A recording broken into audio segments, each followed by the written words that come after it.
Studi Perbandingan Mazhab dan Hukum Fakultas Syariah dan Hukum UIN Syarif Hidayatullah Jakarta. Pada kesempatan berbahagia ini saya akan memaparkan materi yang berkaitan dengan safar dari mata kuliah Fikih Ibadah yang diampu oleh Bapak Arif Mansur MA.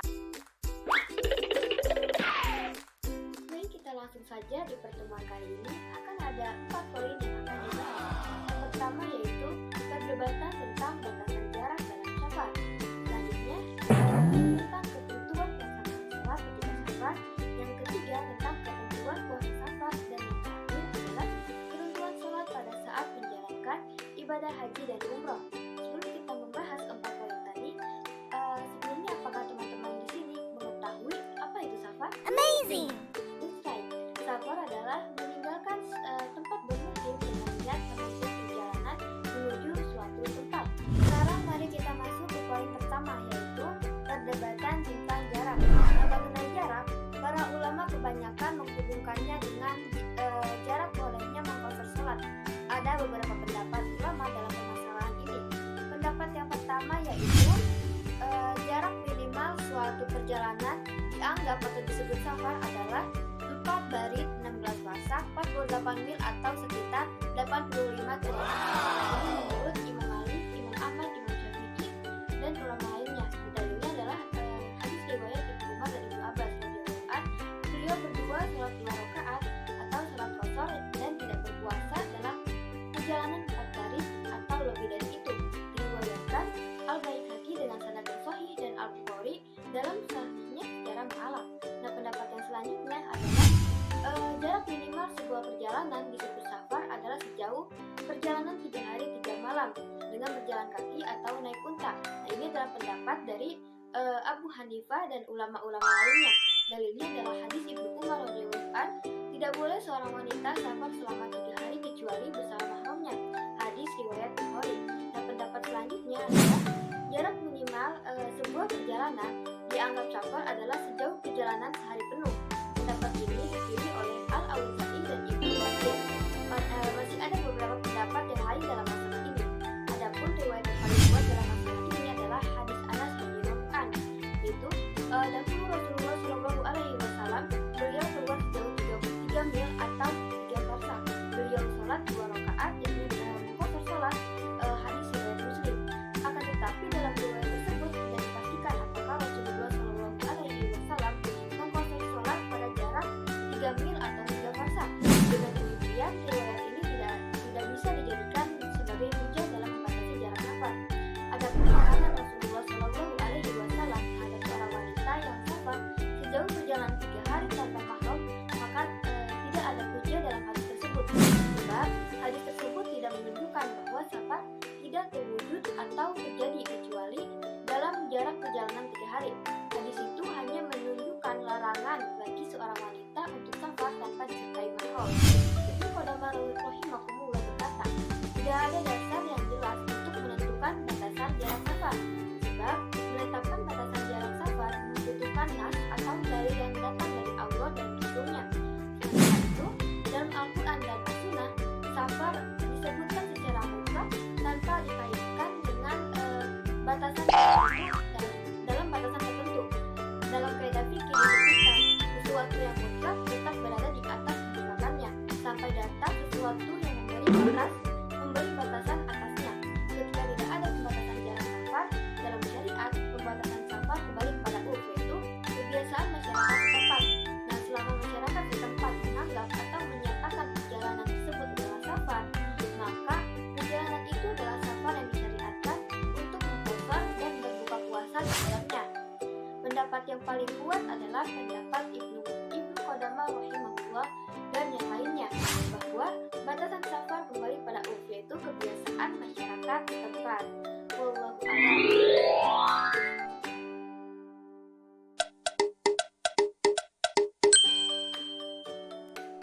Kemudian kita lanjut ke poin yang kedua, yaitu ketentuan sholat ketika safar. Dibolehkannya mengqashar sholat terdapat pada firman Allah Subhanahu wa taala dalam surat An-Nisa ayat 102. Adapun dari ketentuan batasan jarak sholat qashar, para ulama memiliki berbeda pendapat sebagaimana yang telah dijelaskan tadi. Pendapat yang paling kuat yaitu tidak ada jarak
melakukan 1 kali azan dan 2 kali iqamah. Misalnya jika ia singgah di tengah perjalanan berlibur, hendaklah ia sholat zuhur 2 rakaat lalu salam. Setelah itu lakukan iqamah, kemudian sholat asar 2 rakaat dan salam.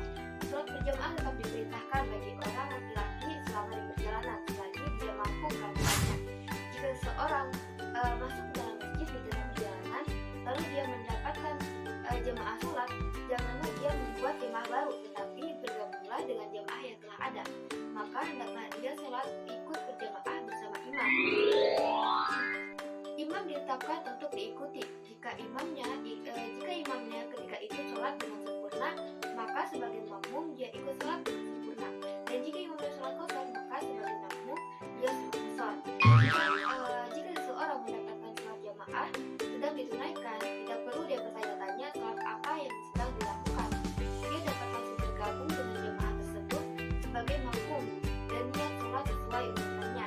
Misalnya dia hendak sholat maghrib dan isya, maka ketika dia masuk masjid dan mendapatkan jamaah sholat yang dilakukan, dia dapat langsung bergabung dengan jamaah tersebut dengan niat sholat maghrib.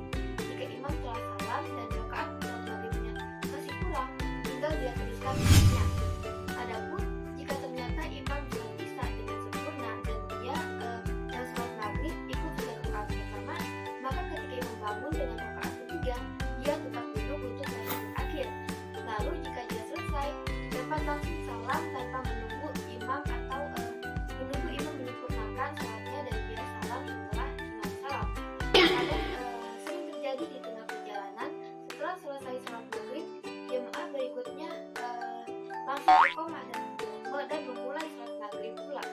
Maka dia boleh langsung bergabung dengan jemaah tersebut dengan niat sholat isya. Ketika itu ada 2 cara yang bisa dilakukan.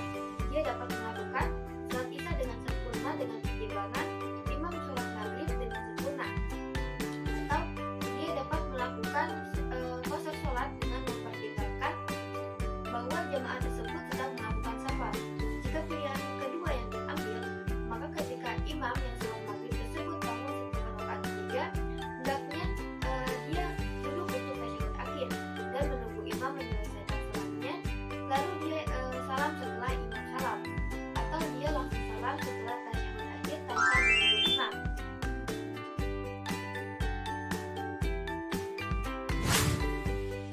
Selanjutnya kita melangkah ke poin yang ketiga, yaitu ketentuan puasa.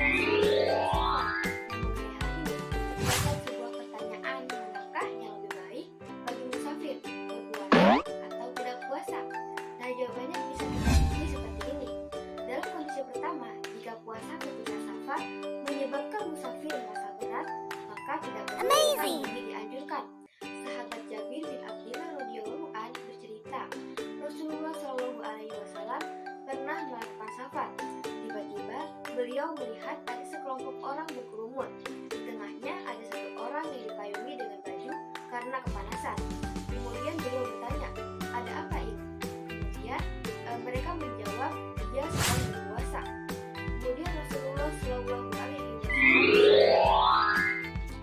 laisa minal birri saumu fi safari, yang artinya bukan termasuk kebaikan berpuasa ketika safar. Hadis riwayat Bukhari. Termasuk juga ketika berpuasa membuat dirinya tidak bisa melakukan kegiatan secara normal, sehingga dia lebih membutuhkan bantuan orang lain. Nah, dalam kondisi ini dianjurkan untuk tidak berpuasa. Sahabat Anas bin Malik radhiyallahu anhu menceritakan, kami pernah safar bersama Nabi Shallallahu alaihi wasallam.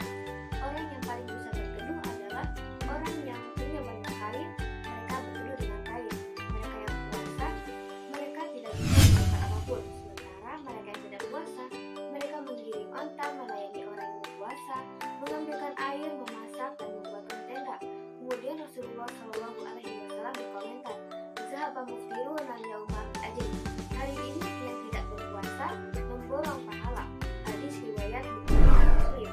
Kemudian pada kondisi yang kedua, puasa yang dilakukan ketika safar tidak terlalu memberatkan, tidak menyebabkan menjadi lemah, dan tidak mengganggu aktivitasnya. Nah, untuk kondisi yang kedua ini, ulama berbeda pendapat tentang mana yang lebih afdal bagi musafir, tetap berpuasa atau tidak berpuasa. Nah, yang pertama yaitu puasa lebih afdal. Ini adalah pendapat ulama dari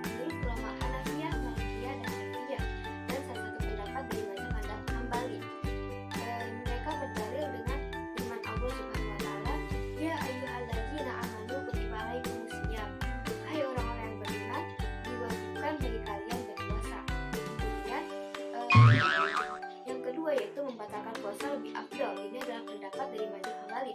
Dalam kitab Al-Iqnam dinyatakan musafir yang melakukan safar dekat dianjurkan untuk tidak berpuasa dan makruh berpuasa meskipun tidak mengalami kesulitan. Ini adalah pendapat ulama Hambali dan ditegaskan oleh Imam Ahmad, baik dia mengalami musyaqqah maupun tidak.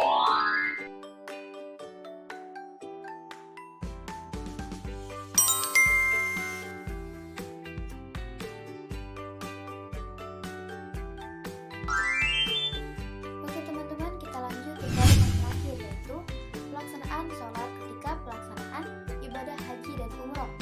Nah, di dalam perjalanan menuju Mekah dapat dilakukan sholat qasar.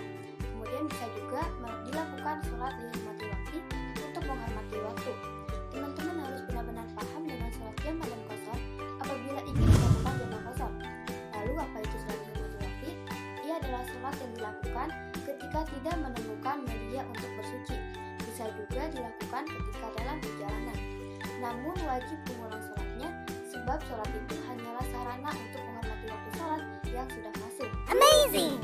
Di dalam hadis yang narasinya sangat panjang, terdapat penggalan atau bagian yang menjelaskan pelaksanaan sholat zuhur dan asar pada hari Arafah, yaitu kemudian Rasulullah Shallallahu Alaihi Wasallam menuju ke tengah lembah untuk berkhutbah di hadapan orang-orang.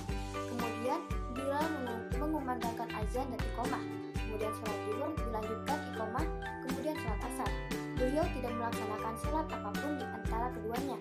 Selanjutnya, Rasulullah Shallallahu Alaihi Wasallam menaiki kendaraannya menuju tempat wukuf. Hadis riwayat Muslim. Mengacu pada riwayat tersebut, Ibnu Rushd mengutip pendapat bahwa para ulama telah berijma pelaksanaan sholat zuhur dan asar pada hari Arafah, yaitu dilaksanakan secara jamak dengan suara yang berbeda.